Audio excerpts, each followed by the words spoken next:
What's up, everybody? Welcome back to another edition of the Sheehan Show. Me, Sean Sheehan, here on Sherdog.com, and I am back with another PFL After the Bell review show. And again, third week in a row, I feel like an old parrot here. Another great show. Absolutely brilliant again from the PFL. Major kudos to them.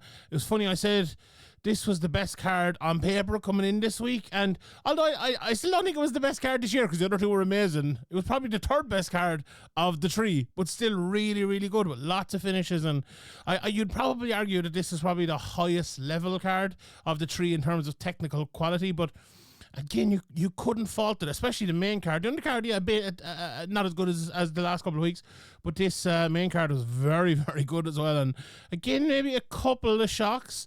The matchmaking was, the fights were a little bit closer tonight in terms of the prices, but I think for some people there were a few shocks, but very, very good card again. So I think for the PFL, if you're like, there seems to be a lot of talk always with the PFL about what's going on outside of the cage and what's coming up next, and that's fair enough. Look, the same happens for the UFC and other places as well, but you know, sometimes we forget what's actually going on inside the cage, and that's the most important part, you know. And what's been going on inside the cage for PFL this year has been basically, you know, without fault. You know, there's been brilliant fights, you know, all the time. How many has there been? Like 24, 25 fights? And I'd say maybe only 2 of them have been bad fights, like duds, and the rest of them have been, you know, either excellent or good. So can't ask more for that. Like that, that's a pretty high percentage considering, like, we're in a post entertainment world in MMA almost with the UFC, because like the UFC will throw loads of stuff at us no matter how good or bad it is. They just want fights as much as they can give us. And that's, you know, some people don't mind that. Well, some people like myself do. And I'd rather watch 3 very good cards in a row, like we had here from PFL. So let's get into this one, because there was a few late finishes on this as well, which was very, very interesting. It's always cool to talk about. And let's start with the main event. So we had the middleweights and the lightweights. I argued this week that possibly the 2 best divisions. Now you could argue a couple of the other ones. Obviously 135 is pretty good as well, and you know, whichever other division you would like to argue for in your opinion, but in my opinion these are right up there. And after this, it's hard to argue against them because of the quality that was on show, especially I think the lightweights as well. You know, just how good some of the winning fighters were in the lightweight division this Friday night. It was a real showcase for the PFL lightweight division, considering, you know, Paul Hughes and Usman Magomedov aren't in this. Very, very high level stuff. So let's start with the main event. As I said, Fabian Edwards versus Impa Kasanganay, the former Bellator middleweight challenger twice over in Fabian Edwards, and the former 205-pound champion in the PFL, Impa Kasanganay. So the fight started in a very interesting sort of way, in that Fabian came out and he was immediately kind of getting to the body an awful lot. The first shot he threw was a body shot, in fact, and then Impa kind of barreled in with a right hand. There was a bit of a clash of heads, and then Impa went for the clinch. Fabian turned, almost got a trip, and there was kind of a back and forth against the clinch with no real punches. Then it was kind of a body attack again from Fabian. He landed a straight left, and then Impa landed a nice leg kick. And then I think the key to this fight and why it was so interesting, and I speak about it an awful lot for Fabian, just, you know, if Fabian could throw his hands a little bit more, again, very easy for me to say sitting here, he would improve so much, because he has so much talent.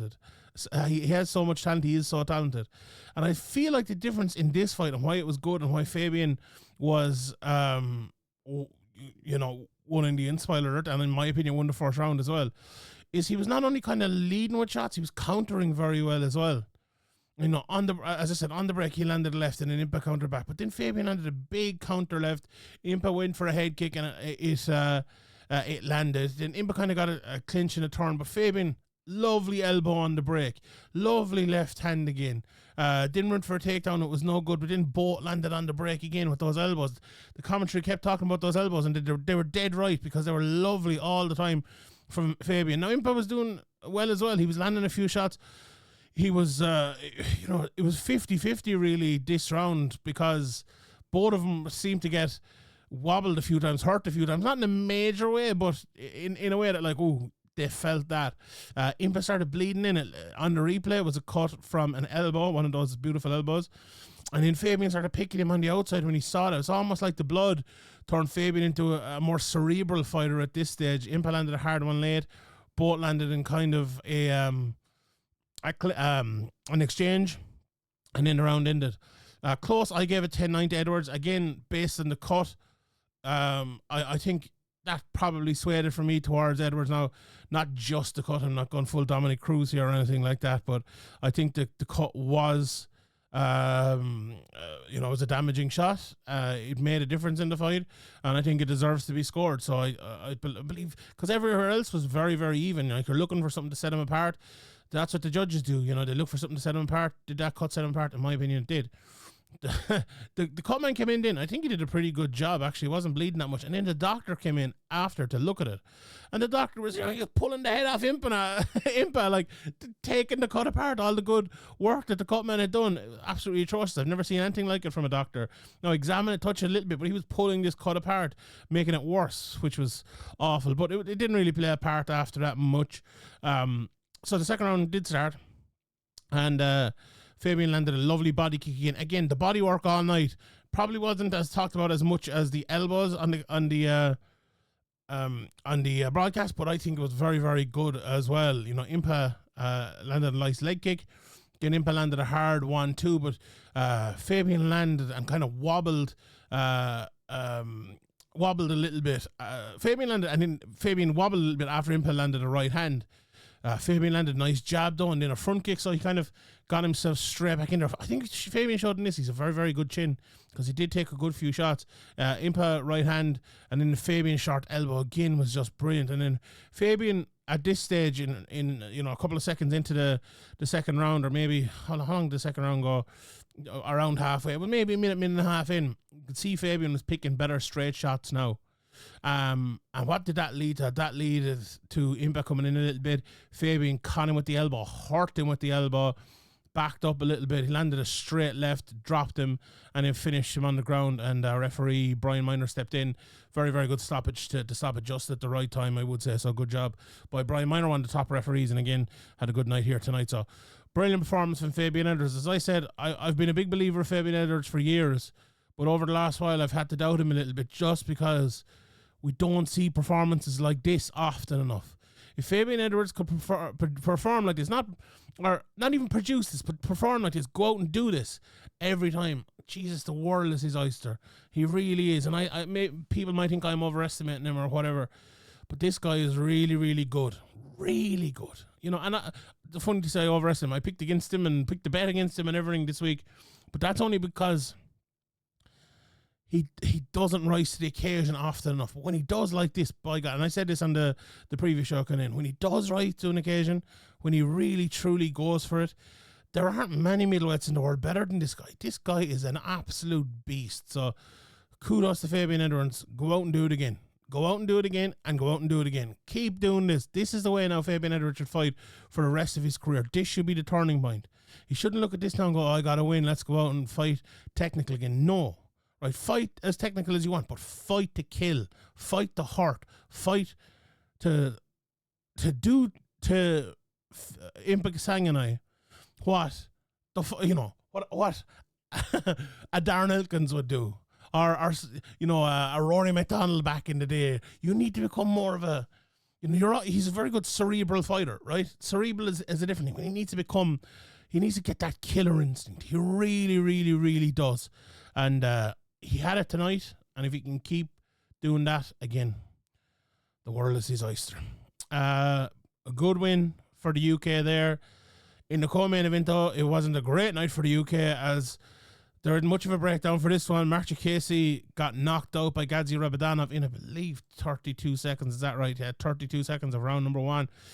So the fight started. Jacasey threw a front leg side kick, a couple of them, then threw a wheel kick. Didn't land, but he was like, okay, Jacasey, this is what you need to do. Throw your kicks and maybe wrestle behind it. Maybe not. We'll see. But good start.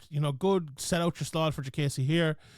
I think Rabazanov grabbed it by the back. You see, years ago, James Gallagher did this against Stephen Graham, and he ended up submitting him. Grabbed the back of his leg grabbed the bottom of his leg with the back of his hand, and pulled him down, or pulled him off base, off kilter anyway.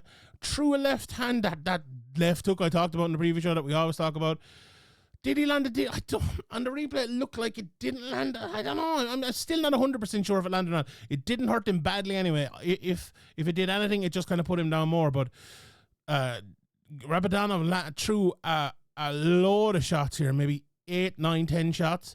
And you almost have to slow this down and look at it very, very carefully to see what actually put Marquee out. And what put him out was the second of 2 right hands. So the first one landed, and I'm thinking, no, that hurt him. Did that really...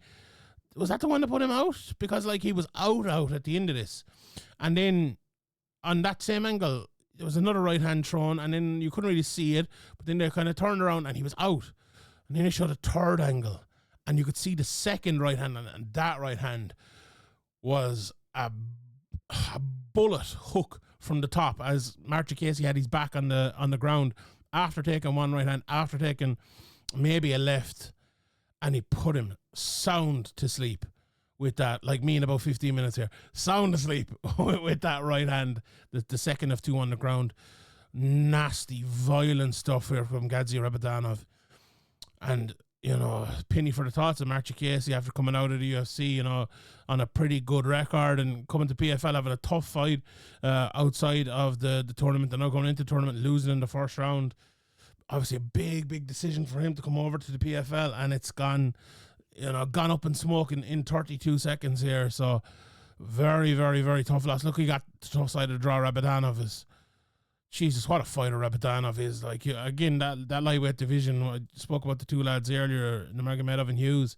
Like, you look at Rabadanov with, 25 wins in his career. He has, he's only lost once in the last, 9 years or something like that. And obviously he's a completely different fighter now, but geez, this guy is a beast. And, there's 2 lads in the in the bracket with him here who he's already beaten. Has he beaten the third one? Let me just check. No, he hasn't. So let's see maybe how that works out, and let's see can anyone touch Rabadanov here. That's the question in this division. In all the other divisions are like, maybe you'd have a favorite, maybe you think one guy can beat another guy in the night. The question in this division is who can beat Gadzhi Rabadanov, because he is a beast, an absolute beast. Let's move on to the next fight. And could you say the same about Dalton Rasta? Maybe not. I think more respect to Fabian Anders and all them. Not that I'm not respecting the lightweights, but I have an awful lot of respect for Rabadanov. But so Dalton Rasta Sadibou C was an interesting first round. C came out southpaw as he does at times, and he did switch, but Rasta landed some leg kicks. C went for a teep. C landed some leg kicks then after that, and then Rasta was just off with a head kick.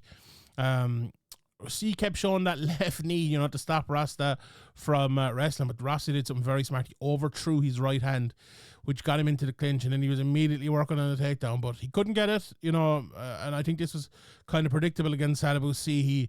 He is very good defensively with takedowns, and that does run out at times if you keep at him, but he was here, and, Rasta landed some clinch strikes. C had a very good, very strong overhook here. So much so that the ref should have been breaking that. They were going nowhere for ages there.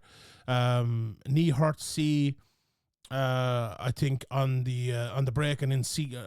Before they broke, it might have been low, but it looked like it was to the body. Hard one to tell, even on the replay. Hard one to tell. But anyway, C ran out of the clinch. Both landed shots. Rasta was thrown hard at this stage. C landed a nice jab and a straight left, and C was landing some body kicks, so he was doing well at this point, but a couple of hard shots by Rasta and a late takedown probably just about sealed him the round again, but a close one and lots of clinch work, a couple of nice shots in the middle of it by Rasta. C came out orthodox at the start of the second. Both landed some leg kicks, both missed with high kicks. And then Rasta hurt him with an overhand right, and this was the biggest shot of the fight up until that point. Went to the back, landed some hammer fists. C was in trouble. but he survived, and Rasta got into side control. Rasta landed shots on top, got an Americana, then went to the darts, and he choked outside of OC. To me, at first, it looked like he actually he choked him out, and on the replay it did as well. And then they showed a replay like a couple of fights later, and I actually saw him tapping. So I don't know, was it just me who missed it, or did everyone miss it? But yeah, he did tap out. But a wonderful performance from Rasta. Kind of just set him up, I think, in the first round a little bit, and then finished him in the second. Parade, on the after the right hand landed. A beautiful performance. He is, Dalton Rasta wasn't born. He was taken from stone. He is absolute granite, this man is. He should, what's his name? Hercules. He should be like Dalton, I'm going to beat the whole Rasta. No, but his nickname should be like Carved. Dalton, Carved Rasta. Something like that. But beast. Absolute beast. Back to lightweights in for the next fight, and it was JJ Wilson against Mads Burnell, and this is an interesting fight, and this was a fight that was won purely and utterly on cardiovascular ability. Look at Mads Burnell, and I remember watching, he fought a lot in Cage Warriors at 145 back in the day, and he was a beast there. And I've interviewed Mads, and I remember one time Mads was at a Bellator media day, and himself and Peter Coelho were there, and both of them were fighting at 155 at the time. I remember one walked out and the other walked in. I remember thinking to myself, they're not the same. They're not the same weight class. Like Coelho obviously has fought up at 170 and is, eating himself down or starving himself down to 155. And Mads Burnell looked like, he wasn't exactly. And you can't do that in mixed martial arts these days. You can't survive like that when you are fighting a weight class above. And I'm no one to talk here, but did he look physically? Like, you look at JJ Wilson, you look at Dalton Rasta, you look at the other lads here in both divisions, and Mads Burnell sticks out, let's be honest. And that, to me, that's why he lost this fight. But we'll go through it. Wilson for a win for a takedown immediately, but it was no good. Mads was in on a choke, but only kind of to defend himself. Clinched by JJ, and Mads got a big lift and almost got a takedown, but no, then he kind of got a mat return with a sweep, but it got up to the clinch. Then there was a trip, and Mads got into half guard, then into the guard, and Mads was kind of going body, head, but then they got up, just not good enough on the ground, not strong enough. Like, when you get JJ Wilson to that position, you have to make it pay. You have to go for something there. JJ landed a knee in the clinch, again taken away. JJ knew what he was doing, going for those knees, goes for those body shots in there. And Mads went for the double unders, and then JJ got a nice 3-shot combo after the break. Landed a big flurry, and then Mads was kind of standing against the cage taking shots. He was defending okay, but at that stage, you're like, right, get the feet work and move away, get out of here. But no, he just let JJ kind of hit him, and then Mads went into the clinch, landed a nice elbow. JJ landed a jumping knee and got a takedown with a single leg. And this was the point where Burnell started to look very tired. Got the half guard into side control, knee on belly, but back to half guard, landed a few punches later. You could argue Mads Burnell won the round. I probably would. I'd probably just about give it to him. But again, you could see at the end of that round where this fight was going. Quick double leg from JJ Wilson at the start of both the second and the third. In the second, he passed into side control. Mads got an underhook, and it got him to a seated position, but JJ was just too good on top. He kind of settled into the half guard, and Mads was trying to sweep. But JJ was very heavy, too heavy. Landed some elbows, more ground and pound, looking for the guillotine, and then some very, very good late elbows in round 2. Then in round 3, again, as I said, the quick takedown. Mads looked so tired here, but was from the second or third minute of round 1. Struggled to pass for ages, and then JJ lands a couple of ground and pound shots, got into side control, knees to the body, back to half guard, landed some elbows, and then after a few big hammer fists, Brian Miner warned him, and I think it was a good warning again. Brian Miner, great referee. Elbows to the body from JJ Wilson, lot of big shots, kept going, and then Brian Miner ended up stopping the fight. Again, a good stoppage in my opinion, with around, 18 seconds left in the fight. So very good performance from JJ Wilson against, a potentially tough opponent, but not the best outing for Mads Burnell here. Then we had Clay Collard and Alfie Davis in the 155-pound division. And, this is one I was talking about during the week, and I said, the younger fighter against the older fighter, even though Alfie Davis, my younger fighter here, is actually older than Clay Collard. But, I think people probably know what I was getting at. And I think this really proved that here. Clay came out and he was going forward, and Alfie was going back, which is exactly where both of them want to go. So we're like, okay, who's going to win this? Alfie landed a nice head kick. And I'll be honest, I was surprised Clay Collard walked through that head kick because that was big. Then Clay got to the clinch, landed some lovely foot stomps. These were... who's it they always say? Is it Ernesto Hoog or something? Who's the guy who landed? Andy, who was it? I can't remember. Anyway, then Alfie landed. Alfie got a good kind of clinch, and they were kind of trading places. Clay landed some nice body shots, more foot stomps from Clay, and then there was a break, and Alfie landed a big right hand. Clay came on the attack, but then Alfie, just as they kind of were in the middle of a break from an exchange, Alfie threw this lovely short spinning elbow, which, clunked. That onomatopoeic word there is perfect for this situation. It clunked the head of Clay Collard. Clay Collard's head got... I was going to say noggin, but that's not... his noggin did get clunked here with a massive spinning elbow.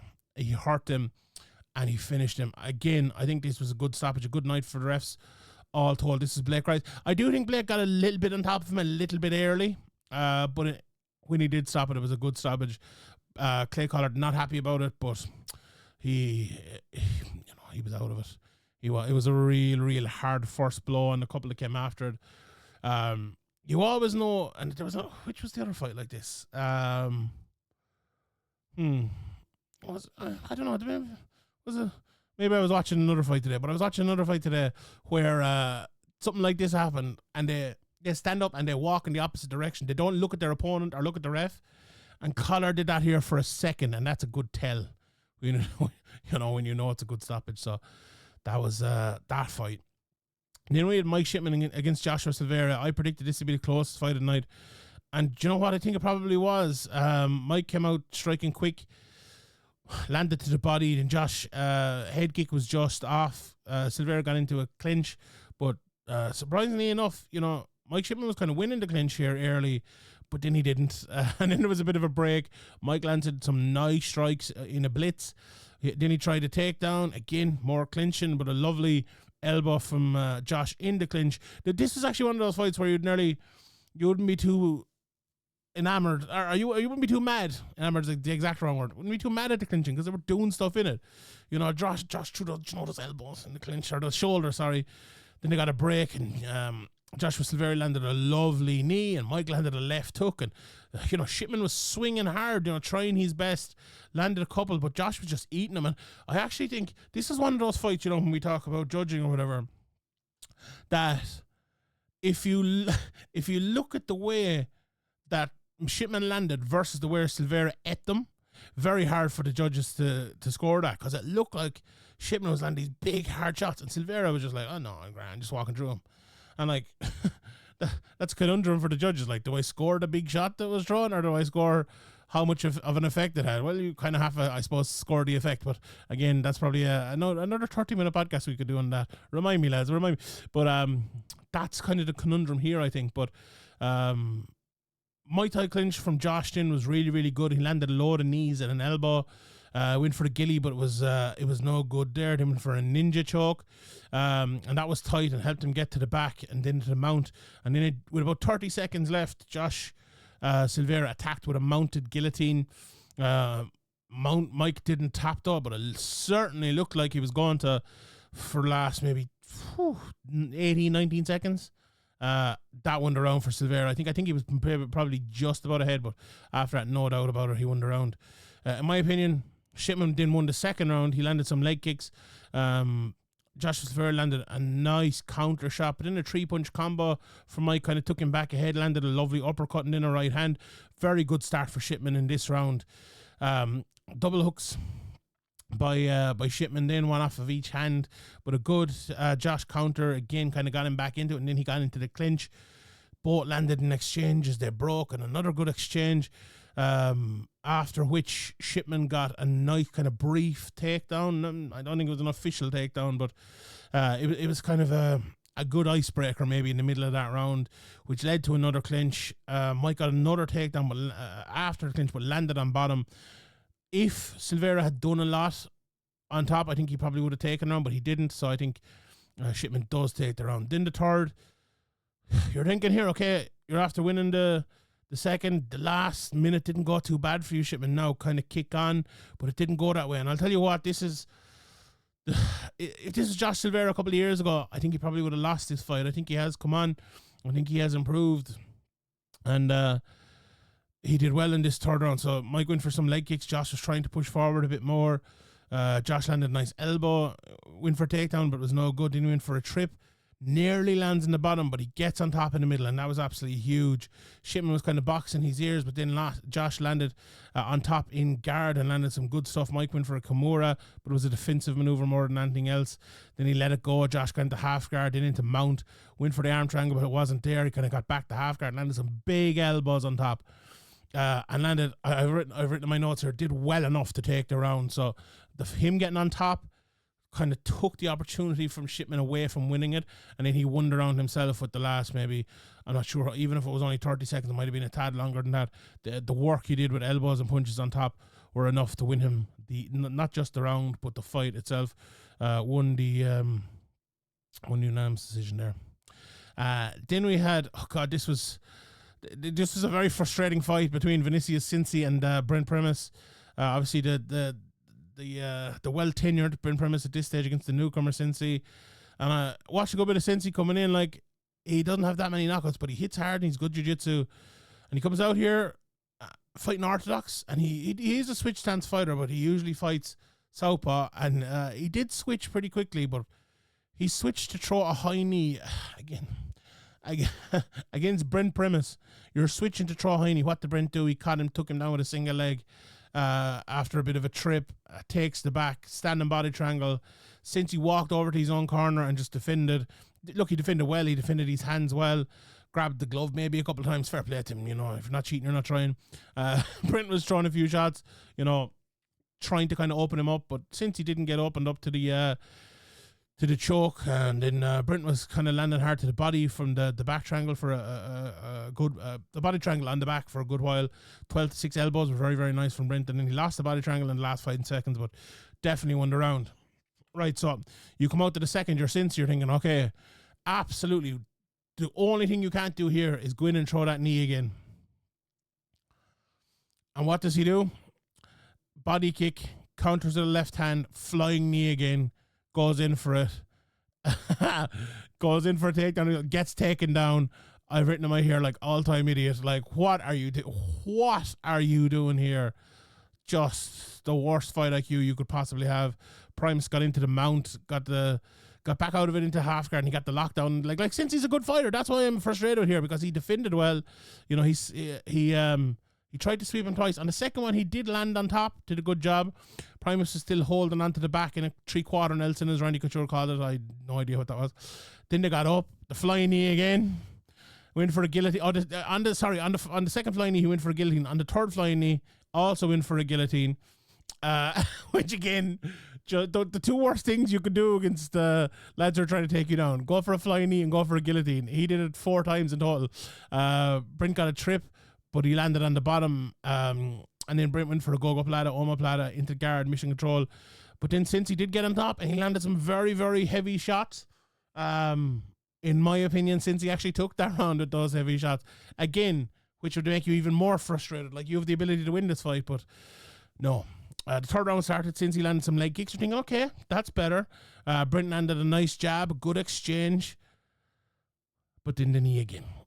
Brent picked him up, slammed him. Just so stupid. Into the guard. Brent landed some elbows, moves to the fence. He kind of kicked him off, but Brent jumped back in. This time he got into half guard, got into the mount, takes the back body triangle. Brent landed a load of shots in the last 2 minutes, put in the rear naked choke, and with 8 seconds left, he gets the tap. He was going to win the fight anyway. Good win for Brent Primus against, I'll be honest, tough enough matchup, but Primus is smart enough to take what was given to him 3 times, literally. It was like opening up your wallet and go, here, rob me. Go on. Oh, here, there's 100 quid. Go on. Oh, God. One of the Anthony Pettis levels of frustration watching this fight, but good stuff anyway. A little bit of frustration watching the opener as well with Aaron Jeffrey against Moraz Ramazanov, because Aaron Jeffrey, one of those guys, and thankfully this was the first fight of the night, because this was probably the worst fight of the night, and only got better after this, but Jeffrey did a whole load of nothing in this fight and won. So started off with Jeffrey landing some leg kicks, Morad landing some jabs. I went for a takedown, but it was no good. Jeffrey got into the clinch, went for a single leg, but again, looked good, but he can't finish it. And Morad landing more in the clinch with his back against the cage. Morad turns and lands a knee. Got a quick takedown from the clinch, landed in half guard. He was on top halfway. Jeffrey posts and stands up to the clinch again. Jeffrey knee in the body was pretty good, but he gets out and chooses to stay in the clinch. Both landing there. Murad was landing better, no doubt about it. And they exchanged late. In my opinion, Ramazanov won that round without a shadow of a doubt. I believe all the judges, apart from one in the second round, which is weird, agreed with me. So they agreed with me in the first and the third. That was the most important thing. A lot of people had Ramazanov in the first. Sorry, had Jeffrey in the first. We need to read the criteria again, lads. He just pushed him against the cage and clinched. Not for me. The second round, Jeffrey clinched again. Murad almost got a takedown. Clinch again. Murad breaks. Landed a couple of jabs. Clinch again from Jeffrey. More shots, this time in the clinch. So that was a little bit better. Landed some nice dirty boxing. He was actually kind of standing on the outside of a clinch for a while, and they were both kind of knee into the body. Murad ended up getting a takedown, took the back, got the body triangle while standing, but fell off immediately, so didn't do enough there to score very, very much. Jeffrey again clinched and landed some good stuff. So to be fair, in this round, he was landing better stuff from the clinch. Murad pushed him off, but then Jeffrey grabs the arm and creates another clinch. Murad breaks with and lands 3 lefts, and then Jeffrey clinched again late. Again, relatively close round. If you'd scored it for Ramazanov, I wouldn't go mad against you, but Jeffrey won that round, I think. Again, the third round, first thing on my notes, Jeffrey clinch. Murad turns him, but he kind of got tired here, looked a bit tired here, was tired earlier as well. Again, Jeffrey, very, very good in the cardio department, but I wonder if Murad kind of get a bit of a second wind there, because he got him down with a double leg, but got the underhook to Jeffrey, got up to the clinch. Jeffrey turns and gets Murad out. And then jabs from Murad, a very, very good win for a blast double in the middle, got it, but Jeffrey moved across the cage, ended up standing up against the cage and broke away. The same stuff again, Murad went for a takedown, up into the clinch, another takedown from Murad, up to the clinch. Jeffrey did land a nice elbow when they got back up at one stage though. Took Murad away from the cage. Sorry, he got a takedown away from the cage, but then Jeffrey got to the cage and got back up. And then late, Jeffrey went for the front choke. Look, there wasn't enough output. I talked there about a few nice shots in the clinch from Jeffrey, a late choke, a few elbows.